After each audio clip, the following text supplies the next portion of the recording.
नमस्कार दोस्तों, मैं पल्लवी अपने चैनल सिंपली पल्लवी में एक बार फिर से आप सबका स्वागत करती हूँ।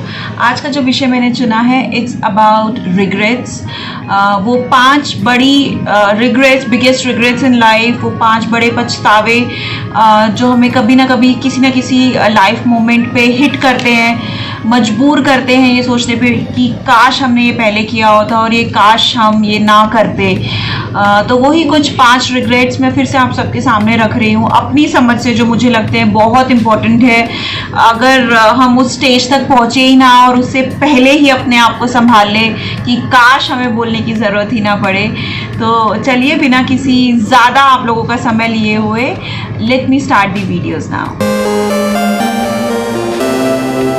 पहले मैं बताती हूँ कि व्हाट इज़ रिग्रेट। हिंदी में जिसे हम पछतावा कहते हैं, ये इट्स अ सेट ऑफ और a kind of negative emotional state. एक नकारात्मक जब इमोशनल स्टेट आपकी आती है, एक भावनात्मक जब आपके अंदर वो एक ऊर्जा पैदा होती है, जब आपको हर चीज़ बुरी लग रही होती है, जब आप एक पछतावे में जी रहे होते हैं, इस दुख में जी रहे होते हैं कि काश मैंने अपनी चॉइसेस को या पहले के डिसीजंस को बदला होता, काश मैंने ऐसा नहीं सोचा होता, उसे हम रिग्रेट कहते हैं या पछतावा कहते हैं। ये होना बहुत ही नॉर्मल है बिकॉज़ हम अपने जीवन में बहुत से ऐसे डिसीजंस लेते हैं जो हमें उस वक्त लगता है शायद कि वो सही है, हमारे लिए फ़ायदेमंद होंगे, बट लेटर इन स्टेजेस हमारे फ्यूचर में भी रियलाइज़ कि वो डिसीजन इतना इफ़ेक्टिव नहीं था और अगर वो ना लेते या उसकी जगह वो प्लान बी जो हमने सोचा था या ऑप्शन बी जो सोचा था या जो दिल में ही रखा था और ज़बान पे लाया ही नहीं था, वो करते तो शायद आज हम खुश होते। तो इसी नोट पे मैं शुरू करती हूँ। The very first regret, this is I wish I would have lived my life the way I wanted instead the one my family, my loved ones wanted from me. This is a huge one. जब हम इस सबसे बड़ी regret में रहते हैं, और मेरे लिए number 1 I guess is the number 1 regret also, जिसमें आप ये फील करते हैं कि काश मैंने अपनी ज़िंदगी अपने शर्तों पर, अपने नियमों पर, अपनी इच्छाओं से जी होती, इंस्टेड ऑफ वो बनने की कोशिश की जो मेरे शायद घर वाले, मेरे पेरेंट्स, मेरी वाइफ, मेरे हस्बैंड, मेरी सोसाइटी, मेरा बॉस मुझसे चाहता था।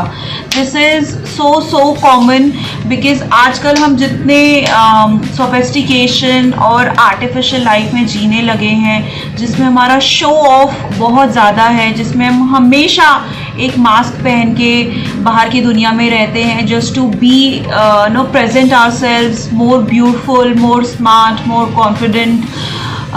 वहाँ पे हमारी अंदर की असलियत, असली खूबसूरती, असली मॉरल्स, वैल्यूज़ वो कहीं दबके छुपके रह जाते हैं because we want to follow the trend. ये बहुत इम्पॉर्टेंट है, जो जैसा लोग कर रहे हैं और जिससे उन्हें नेम फेम मिल रहा है वो हर कोई इंसान करना चाहता है, बारिंग दी नोटिसिंग देयर ओन कैपेसिटीज़।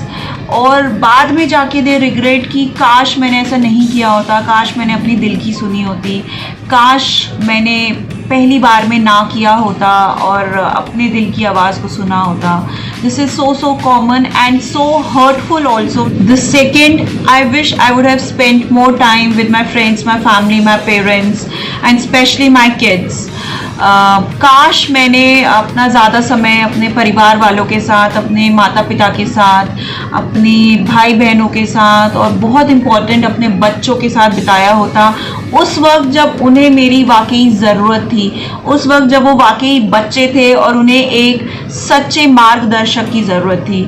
ये बहुत कॉमन है एस्पायरिंग पीपल में, जब वो पेरेंट्स बनते हैं, एस्पायरिंग पेरेंट्स में भी कह सकते हैं, बिकॉज़ जब वो इस दौड़ में लगे होते हैं कि वो थोड़ा और पैसा कमा लें, थोड़ी और लग्जरीज क्रिएट कर लें। ऑफ कोर्स वो अपने लव्ड वंस के लिए ही होता है कि अपने बच्चों का फ्यूचर सिक्योर कर लें, तो थोड़ा और ओवर टाइम करें, थोड़ी और मेहनत करें, बट उसमें जो प्रेशियस लॉस हो रहा है वो समय जा रहा है जो आप अपने परिवारजनों के साथ बिता सकते थे। या social media also is another addiction. आप घर पे भी हैं तो आपका ज़्यादा समय फ़ोन पर है, Facebook, Twitter, Instagram, YouTube, YouTube also in पर है अपने आप का मनोरंजन करने के लिए। बाकी आपके बच्चे, आपकी बीवी, आपका पति, आपके माता पिता, they do not come in the priority list even. आपको अपना वो सो कॉल्ड पर्सनल स्पेस चाहिए होता है, वो फ्री टाइम चाहिए होता है। एंड लेटर इन स्टेजेस जब शायद उनका भी एक इमोशनल डिटैचमेंट हो जाता है आपसे, I am talking about the kids when they grow up and they become like you, self isolated people, then you feel more bad कि काश मैंने बचपन में उनके साथ समय बिताया होता। The third, I wish I would have listened my gut more. मैंने इंट्यूशन पे पहले भी वीडियो बनाई थी and this is so true. Even scientifically it has been proven that intuitions are real. आपकी गट फीलिंग जो आपको बताती है वो 99.99% सच होता है, या सच होने की उसकी संभावनाएं बहुत ज़्यादा हो जाती हैं। सो इट्स वेरी इम्पॉर्टेंट कि उस वक्त जब आपको वो एक इम्पॉर्टेंट डिसीजन लेना था, आपने अपने दिल की सुनी होती, आपने वो सुना होता जो आपके अंदर से आपको आवाज़ आ रही होती है, तो शायद आपकी लाइफ का रुख कुछ और होता, उसका चेहरा कुछ और होता। Fourth, I wish I would have followed my passion. काश मैंने अपना पैशन फॉलो किया होता, काश मैंने अपने सपनों को जिया होता, काश मैंने वो किया होता जो मैं हमेशा से करना चाहता या चाहती थी। अक्सर बच्चों के साथ ऐसा होता है कि वो जो करना चाहते हैं, सपोज उनका फुटबॉल में इंटरेस्ट है या उनका हॉकी में इंटरेस्ट है, किसी स्पोर्ट्स में इंटरेस्ट है, but parents force them to study more क्योंकि पढ़ाई बहुत ज़रूरी है, स्पोर्ट्स में कोई करियर नहीं या श्योरिटी नहीं, पढ़ोगे लिखोगे तो बहुत अच्छा रहेगा। शायद बच्चा ह्यूमैनिटीज़ लेना चाहता है, लॉ करना चाहता है, बट उसे साइंस के लिए फोर्स किया जाता है क्योंकि उसे इंजीनियर या डॉक्टर बनना है। जो उसके खुद का जो पैशन है, शायद वो गिटार बजाना चाहता है, शायद वो आर्ट करना चाहता है, शायद वो म्यूज़िक में अपना करियर बनाना चाहता है, बट एक सोशल ट्रेंड जो सेट किया हुआ है पेरेंट्स ने, जो रूल्स जो बेंचमार्क्स लगाए हुए हैं, उसको वही फॉलो करना है जस्ट टू सिक्योर हिज और हर फ्यूचर, हिज और हर करियर, जिसमें एक स्टेबल इनकम आती हो। इनकम बनाने का नहीं, बट एक कंसिस्टेंट इनकम उनके पास आती रहे। That's how we teach our kids. वो हमारे लिए सिक्योरिटी का डेफिनेशन होता है and that's how we more we teach our kids to follow a secured profession rather to follow their own passion. The fifth and the last one, I wish I would have expressed my feelings. ये तो बहुत common है, चाहे वो love angle ले लेते हैं या रिसेंटमेंट में ले लेते हैं, कॉन्फ्लिक्ट्स में ले लेते हैं। सही टाइम पर अगर आप अपने इमोशंस, अपनी फीलिंग्स एक्सप्रेस कर पाएँ सामने वाले को, तो बहुत चीज़ें चेंज हो सकती हैं। शायद वो आपकी वाइफ बन सकती है, शायद वो आपका हस्बैंड बन सकता है, शायद आप सही ट्रेन में चढ़ सकते हैं, सही ट्रेन में चढ़ सकते हैं, शायद आप वो कर सकते हैं जो आप हमेशा से करना चाहते थे, शायद वो मिसकम्युनिकेशन कम हो सकता है, शायद आपका वो 10 साल पुराना दोस्त आज भी आपका दोस्त हो, अगर आपने सही मोमेंट पे अपने अंदर की जो भावनाएं थी, जो कन्फ्यूजन्स थे, जो मिसअंडरस्टैंडिंग्स थी, वो उसको बताया होता। शायद I had expressed my feelings, my emotions, my state of mind जो उस सिचुएशन में था जब मैंने वो डिसीजन लिया, शायद वो डिसीजन लेने से पहले मैंने किसी से बात किया होता, अपने एक्सप्रेशंस, अपनी फीलिंग्स बताई होती, तो आज ये नहीं होता जो हुआ।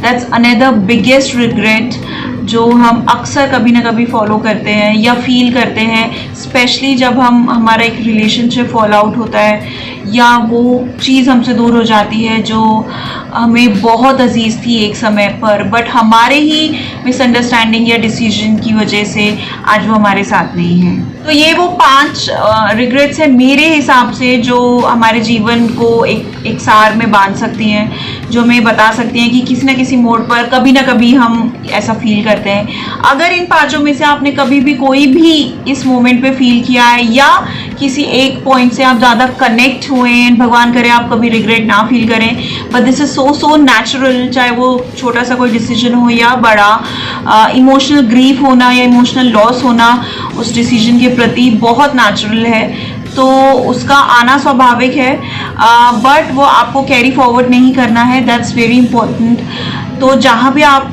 ये थॉट आपके अंदर आए, I wish dot dot dot dot, तो कोशिश करें कि आप उसको कैसे चेंज कर सकते हैं। आई गेस इस वीडियो का उद्देश्य यही है कि अगर जो हो चुका है उसको तो we can not change, but आगे वो आई विश वाली सिचुएशन ना आए, तो before we make any decision, कोई डिसीजन लेने से पहले हम एक बार अपने अंदर की सुने, एक बार हम किसी और ख़ास इंसान से बात करें, एक बार हम वो करने की कोशिश करें जो हम हमेशा से करना चाहते थे। किसी बड़े की सलाह लें, किसी से भी बात करें, खुलें, ओपिनियंस सुने, लोगों की ऑप्शंस बनाएं। उसके लिए बहुत ज़रूरी है कि खुद को भी आप एक्सप्लोर करें। आई वुड सजेस्ट आप अगर डायरी राइटिंग करते हैं तो उसे कंटिन्यू करें, और नहीं करते हैं तो प्लीज़ शुरू करें। वो टू डू लिस्ट बनाएं जो आप I wish dot dot dot और 1 2 3 4 करके लिखें कि क्या आप सब करना चाहते थे जो नहीं हुआ। So I guess it is the time to do every single thing जो आप तब करना चाहते थे, because that's true that tomorrow never comes। कल कभी नहीं आता, जो है हमारे हाथ में वो आज ही है, और हमें आज ही तैयार करना है अपने आप को, आज ही हमें अपना बेहतर बनाना है, कल अपने आप बेहतर बन जाएगा। So on this note, on this positive note, I wish all of you a very best to not to have any more regrets in your life। And I wish आप दोबारा ऐसी सिचुएशन ही नहीं आएगी कि आप ज़्यादा रिग्रेट करें, और आप अभी से अपने ऊपर काम करेंगे, अपने आप को आंकेंगे, अपना सेल्फ इंस्पेक्शन करेंगे, सेल्फ एनालाइज करेंगे अपने आप को, एंड देखेंगे कि आप क्या कर सकते हैं इसी वक्त कि वो सिचुएशन चेंज हो सके, वो आई विश की कंडीशन आ ही ना पाए। With this note, I end my video right now. I wish you a very very very happy healing. Keep watching my videos. अगर आप नए यूज़र हैं तो प्लीज़ सब्सक्राइब कीजिएगा, लाइक कीजिए, शेयर कीजिए, शायद किसी को जानने की ज़रूरत है, कमेंट कीजिए, मुझे भी बताएं कि किस पॉइंट या किस रिग्रेट पॉइंट से आप सबसे ज़्यादा अटैच हुए, या आपको एक सेंसेशन आई बॉडी में, या आप कनेक्ट किए। That's very important. अपने आप को जानना पहचानना बहुत ज़रूरी है for a healthy state of mind and for a balance state of mind also.